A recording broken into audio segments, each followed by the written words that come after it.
Hello, my name is Matthew, and I've been reading The Avengers forever. This is a part of my read along and book club with Steve Donahue and our special guest, Michael K. Vaughn. I'll leave links to their videos whenever they come out. And this week we read books or chapters 4, 5, and 6. It's a 12-part series, and we're reading it over the course of 4 weeks for this month. And Steve warned me, he warned everybody not to take on this endeavor unless you've been a die-hard comic book fan who has read all of the Avengers comics since the very beginning. I thought Steve might be exaggerating a little bit. And it's great fun to read. It's also apparent how much of this thing I'm missing. And so it's a comic book, it's a science fiction story, it's a space opera, it's a time traveling story, at times a western. um, and it comes down to this guy Rick Jones who has superpowers that we don't quite understand, and then a pair of time travelers, Kang the Conqueror and Immortus, who are the same person from different time periods. Each one has their own motivation at getting to this Rick Jones and possibly preventing some catastrophic event that's going to happen in the future. Now, the Avengers get involved, but uh, for some reason, I believe not known to the reader at this point, Avengers are plucked out of different timelines and, unbeknownst to them, dropped into this drama that's unfolding. And so everyone is uneven and um, as confused as the readers are. They don't know why they're there. They don't. The Avengers don't know why they're there. They don't know what's happening. At first, they don't really understand where they all fit in the timeline. And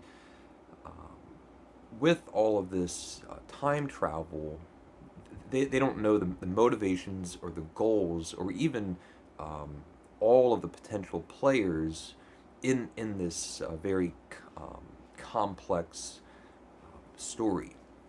And in the first part, Rick Jones and the Avengers escape Immortus and his armies at first, and then retreat into Limbo and then a place called the Chronopolis. Um, they believed was going to be a safe haven from Immortus, who um, is able to control all of time. And it turns out they fall into a war zone where Kang the Conqueror is there, Immortus is there. There's a big war going on, and Immortus is after this time crystal. It's a big fight, and it ends with the Avengers escaping again. And it looks like Immortus um, thwarts and beats Kang the Conqueror, and he gets this special time crystal and obliterates Chronopolis from all reality and all time of space and all of that. It's much more complicated than that. Um, Mostly due to the interpersonal drama of all of these characters, and even knowing who these characters are. They are all very well established, and so they're all established in this fictional world through all of the comic books up to this point, and so there's not a huge amount of um, introductory words for each of these people. You kind of have to know who they are. So for our part two now, the next 4, 5, and 6 books, the thing starts with the Sphinx which is Kang the Conqueror's, when he was an Egyptian pharaoh. This was his time machine. And so this thing was in Chronopolis. That's how they escaped. And we have the Avengers flying through time, trying to figure out what to do. And they have this guy named Libra, who is another. He's a time traveler and he's blind. Um, he has his own whole story. We have Captain America here, and through all of these books so far, it's just a real downer. That's like the perfect encapsulation of his personality and disposition throughout this book. They all have very strong personalities, big, clear, well-defined character traits, which really does come into play and is important throughout this storyline, and especially in a few crucial moments. Hawkeye gets hot-headed and gets into a fight with Libra, and Libra just he's able to just like disappear. We see him disappear out of the time machine. Everyone else goes, well, oh great, the only person that could possibly help us figure out what's going on with Kang the Conqueror and Immortus. Immortus now has some special time crystal, which means he's now even more powerful than he's ever been. And then Giant Man and Yellow Jacket, who are also the same people from different timelines, also don't know that they're the same person. Giant Man is the older version of Hank Pym. Yellow Jacket doesn't know that Giant Man is Hank Pym, also doesn't know that he himself is Hank Pym, but he's a younger Hank Pym who's gone deranged or something. So these two, Hank Pym, of course, is this great genius, just like Reed Richards or Tony Stark. They've just been plopped into this time machine, the Sphinx that's flying through space-time. And we get this great comic book moment where the two of them figure out the time machine. Let me see if I can find it. Okay, fine, but it's this control panel that controls our chronal travel direction. Yes, and the advanced sensor array is over here. And you can see, just in a few moments, these two are able to figure out this complicated practically alien technology in this spaceship, and now they got it flying. They're able to realize that there's three, what do they call it? Like three, I was going to say enigmas, but three like ripples in time and space where it's these indicators that Immortus is doing something in these three spaces. Turns out this spaceship has three pods that can go off into different directions in time and space. And so they're going to break up into smaller groups, and then we're going to have three adventures. Rick Jones, unhappily, begrudgingly, is going to stay on the spaceship because he's the one figure that Immortus is after, and this flying spaceship, the Sphinx, is the only truly safe place that he can not worry about danger. But he doesn't like it because he has superpowers of his own. So he's going to sit, and somehow there's big television screens, and he just sits in this chair watching TV. Has three screens on, and he can just watch what everybody's doing. And so the pods go off, and at first, so we start landing in these different places. We have Immortus, who is the controller of all time. can go anywhere in the universe practically. Um, and then the three locations are chosen, or they find these three locations that Immortus is interested in. And it reminds me of watching Doctor Who. And Doctor Who's this time traveler, can go anywhere in the universe, anywhere throughout time and space. And him and his companions just always seem to want to be in present day England. like, not that it would have anything to do with production value, but every other Doctor Who episode is, why don't we go to the English countryside? And so this one, they go to 21st century. There's one group. It's Captain America and Giant Man. They go to um, a near distant, near future 21st century America. And then the next group goes to, I know it's Hawkeye, it's the girl who I think her name is Songbird, and then Yellow Jacket. They go to the American West. We have Marvel Man, and then I think the Wasp. They go to 20th century America when Nixon was vice president about to run for the presidency, and we get this really quaint passage. So Richard Nixon's vice president right now, and Nixon's vice president right now, and next year he'll run for president and lose, but 8 years later he'll win, and he'll be one of the most controversial presidents America ever had, ending up resigning in disgrace. So if someone like Immortus wanted to change history, Nixon would be an ideal target. Just very quaint. That Nixon, the worst president. And very quickly, all three get distracted and are set off on these little mini adventures. So, when Captain America and Giant Man land, there's an alien invasion on Earth. The Earth's population has been reduced to 10,000.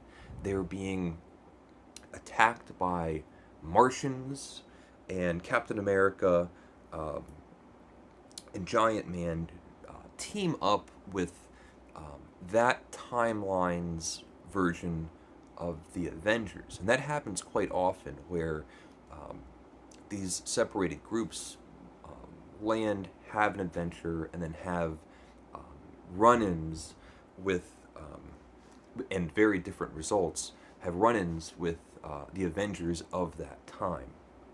And so here we have Black Panther, and then like Jokanta or something, this synthetic, technological life form who's pregnant. She's like Ultron's niece or something. But again, the artwork is incredible. And so now, Captain America, even though they're looking for this thing that, this anomaly to find Immortus to save all of time and space, they get wrapped up in this adventure. Of course, an alien invasion that's killing the entire population of Earth that's pretty important. Then we go to, and meanwhile, this spaceship comes equipped with a bureau. So it's like it has its own costume department, and they even make one of these characters makes a comment of, well, that's convenient. And so now we're in the American West, like the Wild West, and they open up this box and they all just put on the costumes of the day. And so there they are, all dressed up. There's Hawkeye, Yellow Jacket, who's always hitting on the girl. I can't remember if it's the Wasp or the Songbird. I think it's Songbird. And they're in the Wild West, and they come across other gunslingers who want to make a posse and confront Kang the Conqueror, who's back. He has this plan of ruling the 20th century by first conquering and ruling the 19th century.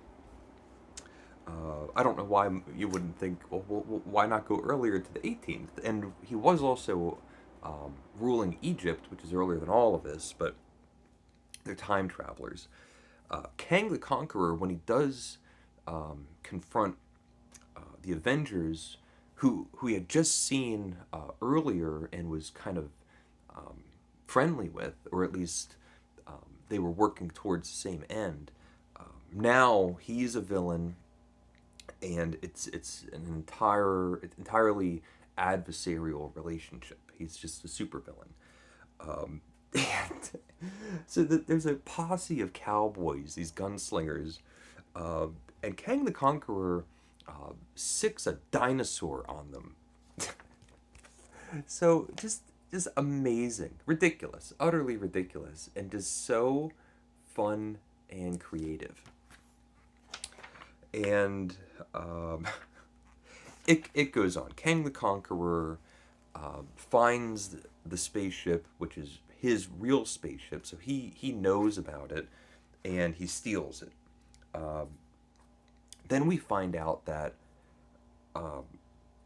there's something called space phantoms that are these creatures that are at the service of Immortus, I think, and they can disguise themselves as anybody. And so Richard Nixon is actually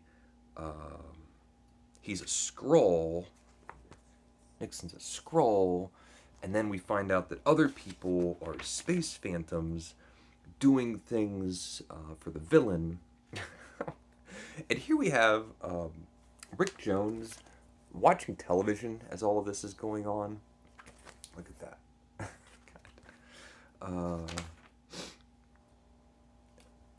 And it says, Stan Lee presents Past Imperfect, Future Tense. Incredible panel. So there's in one of these adventures, there's an alien invasion with Martians destroying the planet. It ends with that version of the Avengers, which is Black Panther, a bunch of other characters going to Wakanda. They have to make a choice because they have such a limited amount of vibranium to either keep attacking the Martians. It's the one moment that maybe they could possibly beat them, or use that, because there's a twist. There's these other creatures who can help the synthetic life form who's pregnant, and the vibranium could be used and save the life form and the baby, and they choose that, and it's the right thing to do. So that's that story. The posse ends up being the posse and the gunslingers turn out to be those space phantoms, and Hawkeye was able to figure it out because he reads history and knew that the characters that they were portraying were already dead at that time.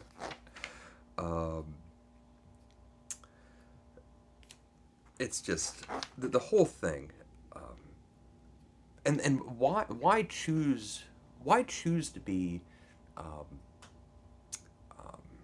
in the Wild West, or why choose to be in the distant U.S. future for a Martian war? And what was the other one? Nixon. Why choose to be there while Nixon's there? Here's the Wild West scene, and everywhere they go, they're running into other superheroes and other Avengers, and either working in alliance with them or fighting with them. So there's the FBI that show up because the Avengers are fighting and they think they might need them. Look at that. Look how cool that is. And so Immortus shows up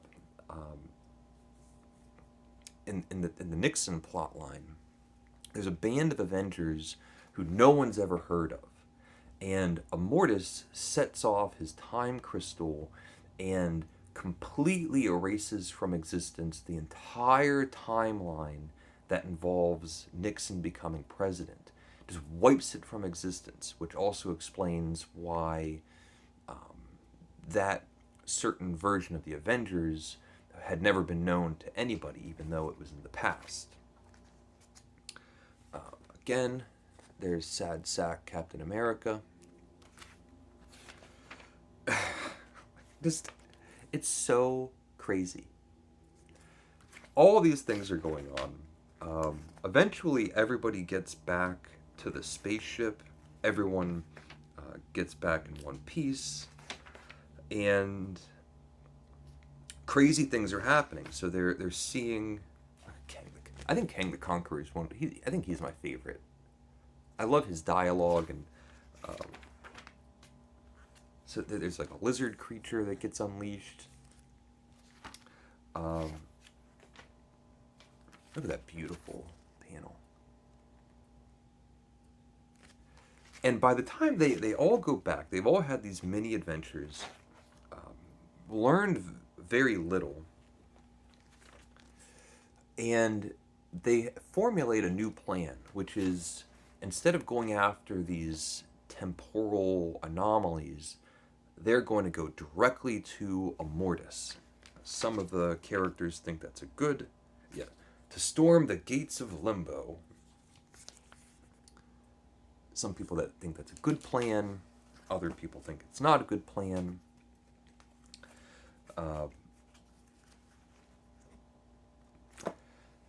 And after I read all this, and it's completely bonkers, I was thinking about, I watched an episode of South Park with my dad when I was like a teenager or something, and at the end of it, my dad makes a casual comment and says, like, who thinks of this? And I remember kind of, at least in my mind, having a strange look, like, well, the writers thought of it. Of course, my dad was actually thinking, what kind of person comes up with this insanity? And I was thinking about that, and I was looking at this, and flipping in the back, this thing has endnotes with sources, like it was a history book. And it's actually important if you're not fully up to date or aware of how comic books work, that in a fictional way, this really is a history book. And understanding that puts this story into context, and things that seem totally random or crazy or outlandish start making a lot of sense. And the reason for that is that Marvel has a long, storied continuity. It's all one big storyline, and where there's side adventures and things branch off. But from what I understand, everything comes back to a main continuity, and so there's a real past and present, and this time travel story is making good use of that, because from what I can gather, the references that are made, the places that they go, very much like it reminded me of the very last Avengers movie, Endgame, where they time travel and go to moments in time that were in previous movies, and they can show up and see their past selves. And so, page 10, the Supreme Intelligence first appeared in Fantastic Four 1961. And it goes on, and so from what I can gather, there were comic books where Kang the Conqueror was in the Wild West with dinosaurs, and Avengers had to show up and save the day, and on and on and on. And so this is a real time travel story where these characters are really going back in the history of Marvel's continuity. Realizing that, if that is the case, because I'm kind of guessing a little bit, makes it just so indulgent and smart and rewarding. The more you know, it's easy to see how not just that it makes more sense, but that it becomes more rewarding. I'm still having a lot of fun with it. It's getting increasingly bonkers. Um, I'm not even sure if I talked about anything that's actually important, but it's just crazy. It's completely crazy. The artwork is of course impressive, and the story is really good. So I'm I'm I'm really looking forward to hearing what Steve has to say about what's going on in these pages, and I'm looking forward to hearing what Michael K. Vaughan has to say as well. If you're reading along or if you've read it before, please let me know what you think. So thank you for watching and take care.